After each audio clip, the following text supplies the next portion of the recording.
ሰላም ሰላም የተከበራችሁ የተወደዳችሁ እህቶቼ እንደምን አደራችሁ? ሰላም አደራችሁ? እግዚአብሔር ይመስገን እኔ ሰላም ነኝ። ሰላማችሁ ይብዛ። ነው ቁርስ እንብላ። ቁርስ እየበላሁ ነው።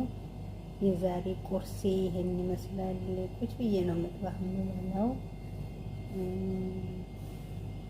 ዝብዳ ወቾሎኒ ቅቤ፣ ወቾሎኒ ቅቤ እና የኩሳ ይሄ ወረቃ ነው ትንሰራ ማለት ነው።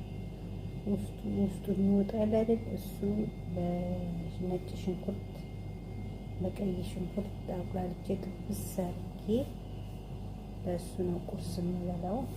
ዳቦ የጋገርኩት ዳቦ አያችሁት እንዴት እንደሚያምር። እንደዚህ እየጋገራችሁ ብሎ ራሳችሁን ጠብቁ። እኛ ራሳችንን ባልጠበቅን ማናለን እኛን እና ሰላም ዋሉ።